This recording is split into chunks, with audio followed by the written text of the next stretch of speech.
ये आया था ना मेरे पास, इसको चेक कर लेना बेटा। इस तरह से हमने सेल रिएक्शन लिखा था।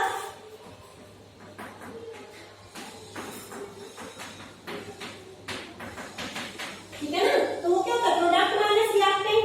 तो प्रोडक्ट में कौन है, Zn2 पॉजिटिव, क्योंकि ये क्या है, इसको क्यों नहीं लिखा हमने, क्योंकि इसकी वैल्यू तो क्या होती है बेटा, ये तो फिक्स क्वांटिटी है ना, मेरे सॉलिड की वैल्यू हम 1 मान के चलते हैं।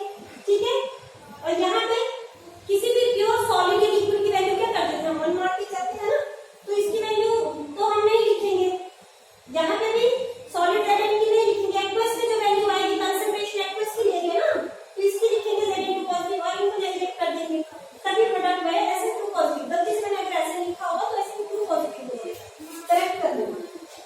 ओके,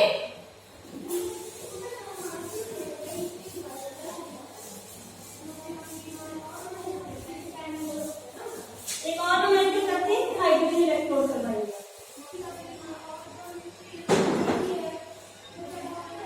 आपकी एनसीईआरटी पे ही एक एग्जांपल दिया हुआ है, उसी को कर लेते हैं। Calculate E cell if heat degree cell is 3.17 volt।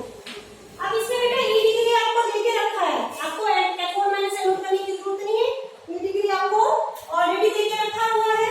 ठीक है, और आपको क्या निकालना है, ईएमएफ ऑफ द सेल निकालना है, ई सेल निकालना है आपको, और आपको जो सेल दिया है उसकी रिप्रेजेंटेशन ऐसी है, रिप्रेजेंटेशन में दिया हमने ऐसे करके लिखा है, कंप्लीट सेल रिएक्शन किया है मैंने।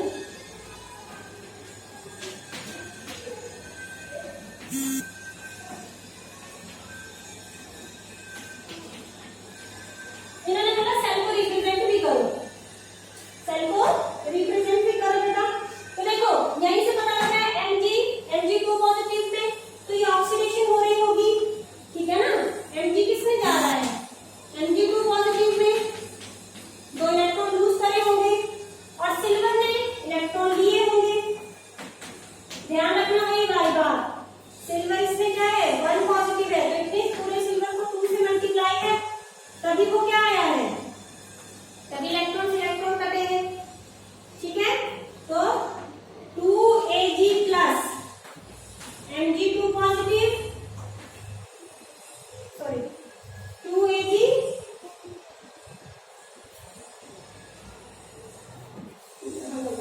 Ag प्लस 1 इलेक्ट्रॉन Ag बना, तो 2Ag प्लस प्लस 2Ag। ठीक है, समझ आ गई बेटा ये बात।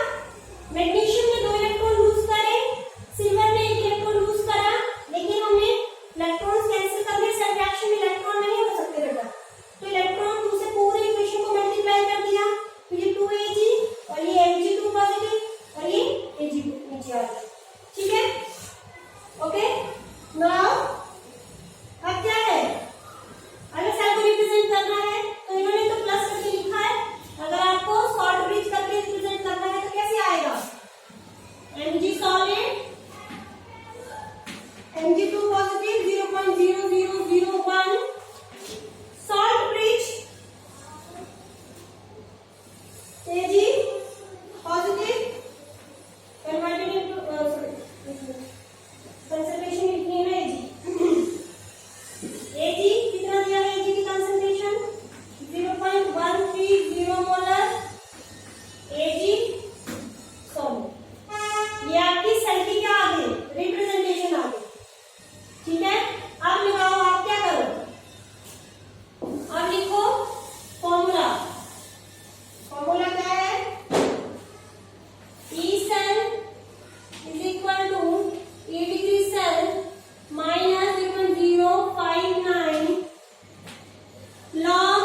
Mg2 पॉजिटिव, तो उसकी कंसंट्रेशन कितनी दी है?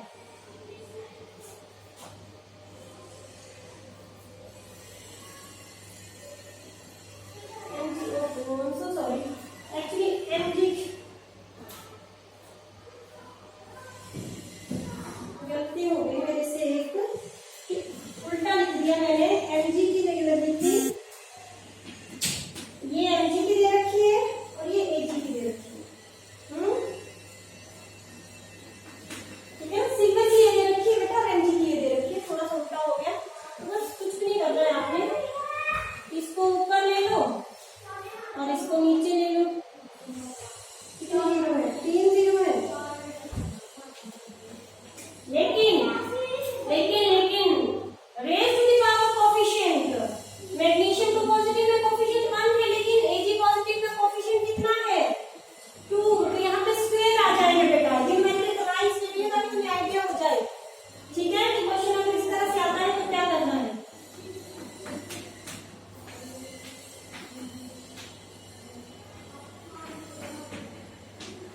ठीक है, तो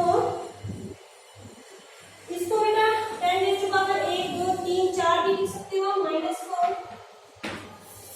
ठीक, तो इसको सॉल्व करके आपके पास आता है लॉग, आई थिंक इसमें लॉग की वैल्यू भी लेनी पड़ेगी।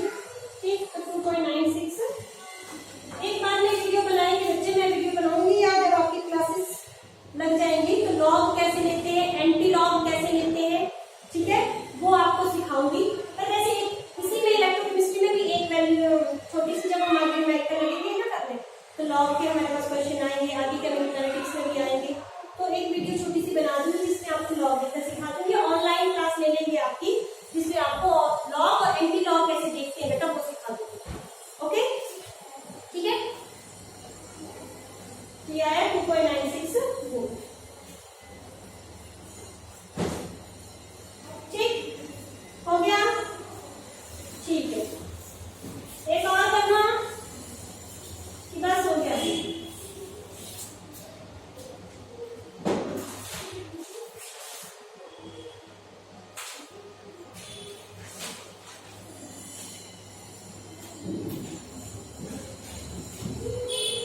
एक और करना है, करना है, करो, चलो एक और करते हैं, फिर लास्ट में उसके बाद आपको खुद प्रैक्टिस करना। ईएमएफ आपकी सेल निकालनी है। ध्यान ध्यान बच्चे, चौक ले आओ, आंटी का को चौक, चौक सुमन आंटी से मांगो, सुमन आंटी से मांगो, बात हमने सुमन आंटी से। हाँ,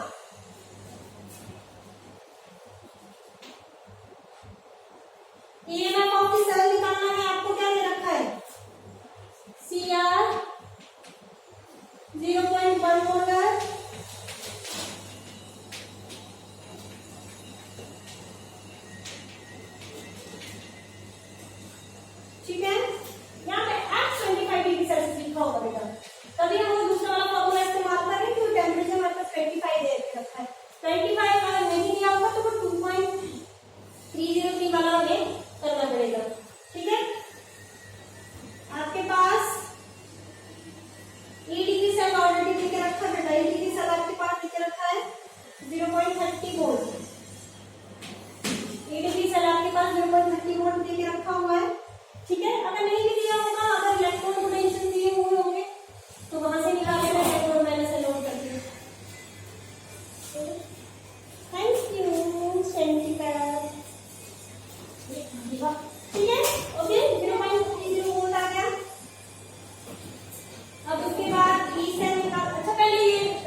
ठीक है, कितना आया ये?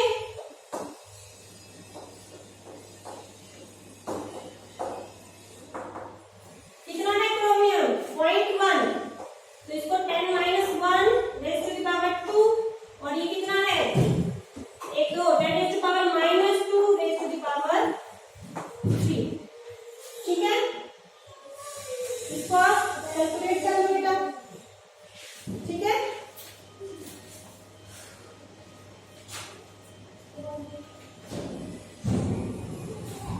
ठीक है, कितना आया देखो। तो वैसे आपको ना कोई बड़ा लॉग वाले मुश्किल ही आते हैं आपको कि आपको लॉग निकालना पड़े, और अगर होते भी है तो बड़े सिंपल सिंपल होते हैं। लॉग 2 3 वो मैं आपको बताऊंगी कि लॉग 10 तक की वैल्यू हमने लर्न कर लेनी है, तो क्वेश्चन को कैसे बिना लॉग टेबल देखे हम। ठीक है, अब लॉग टेबल इतना टाइम नहीं होता कि लॉग टेबल देखे, वैसे तो देखते हैं लॉग टेबल, लेकिन मैं आपको सिखाऊंगी कि बिना लॉग टेबल के जनरल 2 3 4 5 अगर आती है तो हमें कैसे लर्न करते हैं। ठीक है ना, 10 तक लर्न ही कर लो और बस फिर उसके बाद निकल जाते हैं। ठीक है, चलो जी, ये आया आपके पास। और कॉम्पिटिटिव में भी आपको बेटा इस तरह से कोई नहीं आएगा कि वहां आपको लॉग निकालना पड़ेगा। ट्रिकी सा क्वेश्चन होता है कि आप थोड़ा सा कैलकुलेशन इधर उधर करके लॉग निकाल सकते हैं। 2 3 2 6 6 ऊपर गया, ये कितना आ गया? 10 रेज़ टू पावर 4।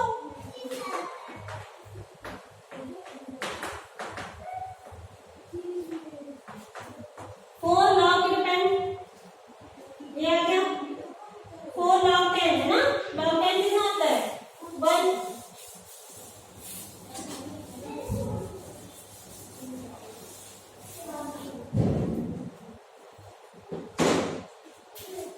तो ये इसको कैलकुलेट कर दिया 0.260। वीडियो बन रही है? Thank you. वीडियो बन रही है? बन रही है ना? Yes ma'am. ओके, हो गया? ठीक है बेटा, आई होप अब आपको न्यूमेरिकल करने में कोई मुश्किल नहीं होगी। थैंक यू तारा, ध्यान देते जाऊंगा। चलो थैंक यू। ठीक है, अब आपको कैलकुलेशन इजी हो जाएंगी, आप कर पाओगे न्यूमेरिकल अगर आपको आता है तो। ठीक है, नेक्स्ट हम पढ़ेंगे शीट या NHE। What is this?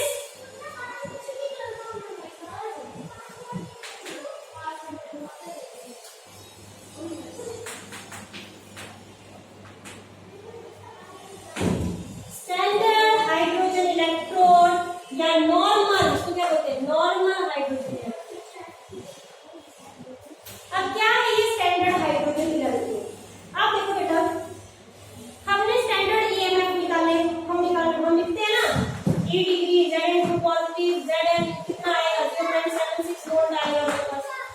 ठीक है, कितना आया? कैसे आया? कैसे आया? क्योंकि जिंक को तो हमने किसके साथ लगाया? कॉपर के साथ लगाया। टोटल EMF सेल की 1.10 वोल्ट होती है। अकेले जिंक की इलेक्ट्रॉन पोटेंशियल हमें कैसे पता चला?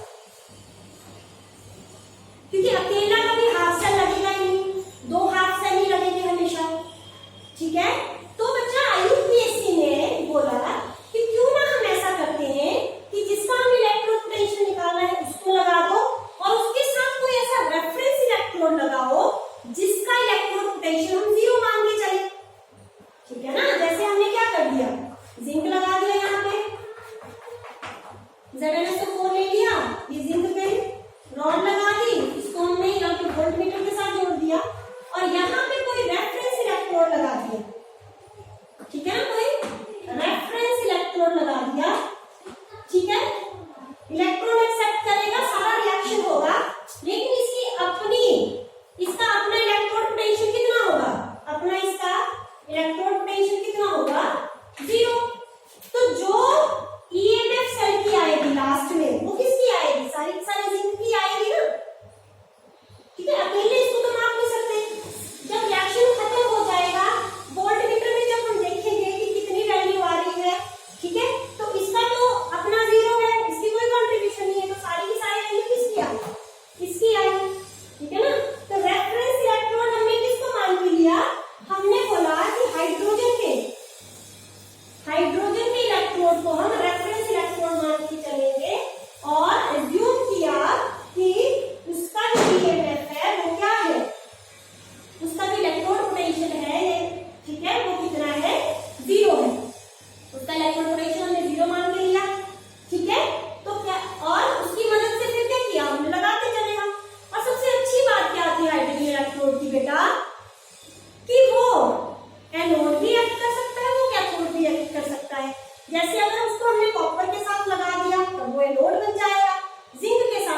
रिडक्शन करनी है तो वो बोलता है ठीक है मैं अब ऑक्सीडेशन कर देता हूँ।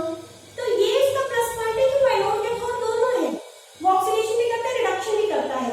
जिस मर्जी सेल के साथ लगा दो, खुद का अगर ऑक्सीडेशन कर रहा है तो उसका ऑक्सीडेशन पोटेंशियल खुद का 0 है, ठीक है, और अगर रिडक्शन कर रहा है तो रिडक्शन में उसकी वैल्यू 0 है, ठीक है।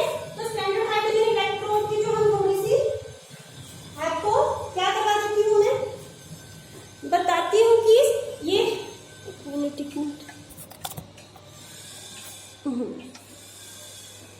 ये कैसे है। तो क्या किया हमने बच्चे, बीकर लिया, बीकर में हमने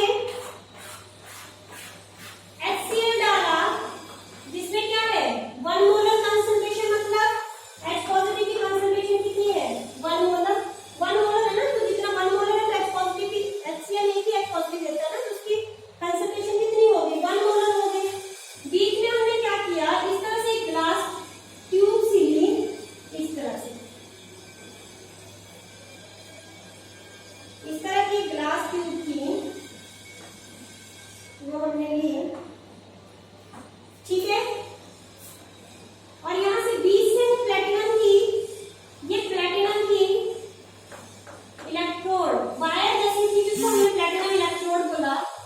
और प्लेटिनम इलेक्ट्रोड कैसा है, एक इनर्ट इलेक्ट्रोड है। इनर्ट क्या होता है, जो रिएक्शन में पार्ट नहीं लेगी, जैसे जिंक को लगा रहे थे तो जिंक ऑक्सीडाइज करना तो कॉपर गेन करना तो कॉपर चिपक रहा था वहां पे, प्लेटिनम का कोई रोल नहीं है, वो रिएक्शन में पार्टिसिपेट नहीं करेगी, ठीक है। और यहाँ पे प्लेटिनम की भी फॉइल लगा दी, प्लेटिनम ब्लैक की फॉइल लगा दी। ये गलती क्या है ये बाद में बताती हूँ आपको। यहाँ से फ्रेश H2 हमने डालना शुरू कर दिया, H2 गैस, H2 जैसे सोल्यूशन में जाएगी और बबल बनाएगी, लेकिन वो बबल सोल्यूशन से बाहर भी तो निकलेंगे, तो इसीलिए हमने ये फॉइल लगाई बेटा ताकि वो एब्जॉर्ब कर सके H2 गैस को। जहां से जैसे ऊपर से गैस जा रही है तो वो फिर बाहर निकल जा रही है, तो हमें पता, थैंक यू। तो अब हमने क्या कर दिया, प्लेटिनम की फॉइल लगा दी ताकि प्लेटिनम की फॉइल के ऊपर जो है हाइड्रोजन गैस क्या हो जाए, एब्जॉर्ब हो जाए, एब्जॉर्ब, एब्जॉर्ब नहीं एब्जॉर्ब हो जाए। एब्जॉर्ब क्या जब सरफेस पे जाती है, और अगर बल्ब तक जाती है कोई चीज तो इसको एब्जॉर्ब हो जाए, ये भी सरफेस में पड़ेगी, एब्जॉर्ब कर जाए। अब क्या होगा बेटा, अब देखो प्लेटिनम पे H2 गैस के बबल आ जाएंगे और बाहर H पॉजिटिव आयन की कंसंट्रेशन आ जाएगी, तो पोटेंशियल डिफरेंस क्रिएट हो गया ना, H2 यहाँ पे और यहाँ पे H पॉजिटिव, तो रिएक्शन यहाँ पर होगा, ठीक है। तो जब अच्छा अब क्या होगा, when she acts as anode, अगर आपका she जो है एनोड एक्ट कर रहा है, तो अगर आपका जो she है वो एनोड एक्ट कर रहा है, एनोड मतलब ऑक्सीडेशन हो रही है, तो क्या होगी H2 किसमें टूटेगा बेटा,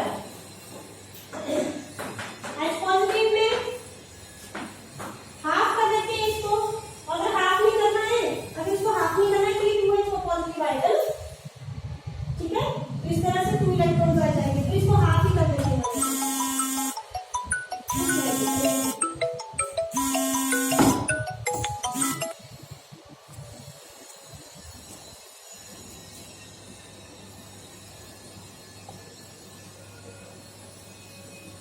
एक सेकंड,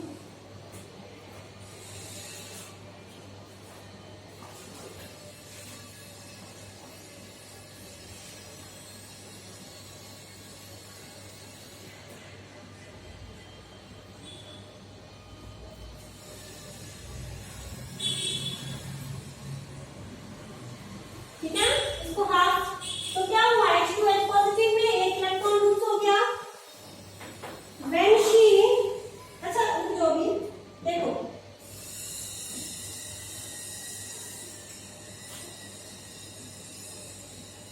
ये आया, तो अच्छा इसको अगर हमें लिखना है रिप्रेजेंटेशन करनी है तो कैसे रिप्रेजेंटेशन, ऐसे करते बेटा, इसको प्लेटिनम लिख देंगे क्योंकि प्लेटिनम इलेक्ट्रॉन बाकी इलेक्ट्रॉन को तो वो रिएक्शन में पार्ट लिखती है तो उनको नहीं लिखते, लेकिन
मैंने आपको बोल दिया हाफ ऑफ मेंशन कर भी सकते हैं, जब रिप्रेजेंटेशन करते हैं तो हाफ कर भी सकते हैं, नहीं भी कर सकते, लेकिन जब सेल रिएक्शन लिखेंगे तो यहाँ पे हाफ मेंशन करना जरूरी है, क्योंकि इलेक्ट्रॉन्स का पड़ जाता है पंगा, अदरवाइज 2H पॉजिटिव करना पड़ेगा आपको। जब कैथोड पे होगा स्लैश प्लेटिनम कॉमा H2 इस तरह से, या प्लेटिनम सॉलिड है ना, ठीक है, ये आपका इसकी रिप्रेजेंटेशन है, ठीक है। जैसे मान लो हमने कॉपर लिया है, कॉपर के साथ इसको जोड़ा हुआ है, तो यहाँ पे सॉल्ट ब्रिज ये इलेक्ट्रॉन ले रहा है या कौन ले रहा है, कॉपर इलेक्ट्रॉन ले रहा है, ठीक है। यहाँ पे इसकी कंसंट्रेशन, जो भी कंसंट्रेशन आ जाएगी कॉपर की, एक्वस लिख देते हैं, ठीक है। और ये जब ये कैथोड एक्ट कर रहा है, मान लो इसको जिंक के साथ जोड़ा हुआ है, तो वैसे ये देखो ये एनोड एक्ट कर रहा है ना, तो इसको कॉपर कैथोड एक्ट कर जाएगा। जहां पे ये कैथोड एक्ट कर रहा है तो जिंक एनोड एक्ट कर जाएगा, ठीक है। जरूरी नहीं कॉपर और जिंक किसी चीज के साथ लगाओ, क्रोमियम के साथ लगाओ, आयरन के साथ लगाओ, सिल्वर के साथ लगाओ, डिपेंड करता है कौन उसकी कंपैरिजन में ऑक्सीडेशन कर रहा है, कौन इसके कंपैरिजन में रिडक्शन, ठीक है। अब ये भी सिखा देती हूँ कि कैसे कैसे निकालेंगे हम इसका यूजेस मतलब कैसे यूजेस करके लिखो कि कैसे हम क्या निकालेंगे, इलेक्ट्रोड पोटेंशियल निकालेंगे। It helps in determination of electrode potential of the cell,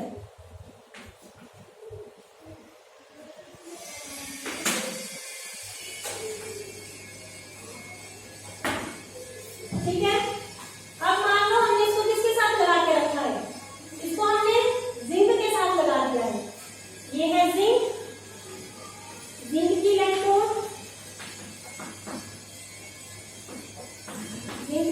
है, यहाँ पे हमने वोल्ट मीटर लगाया और यहाँ पे लगा दिया हमने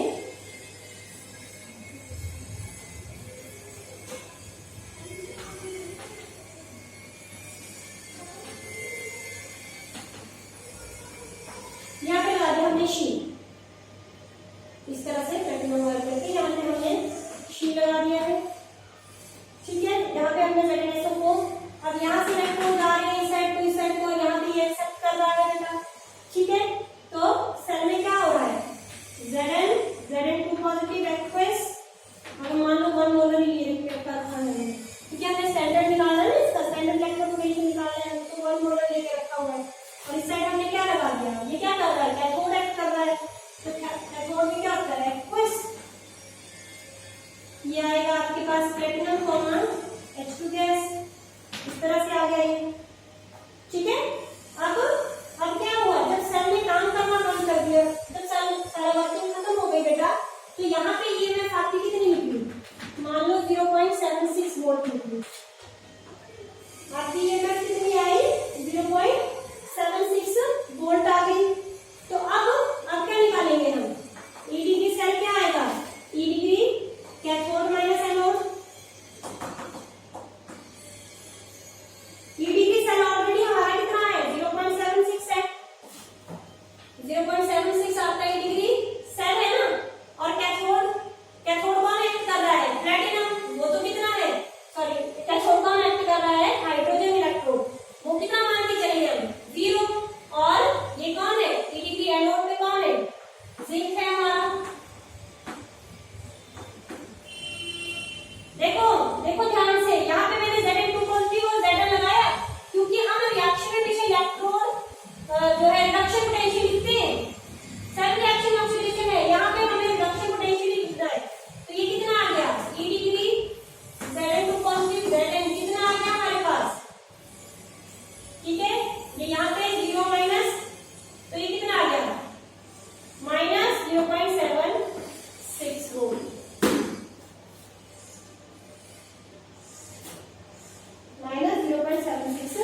रिडक्शन करेगा, ये ऑक्सीडेशन करेगा।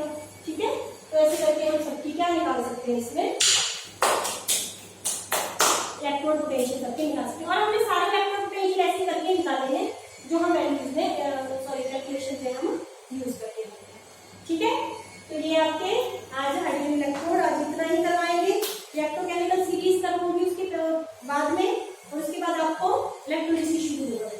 लास्ट में इसके प्रोजेक्ट वगैरह है तो वो शायद इस बार आपके प्रिडिक्टेड है, तो वो नहीं करेंगे।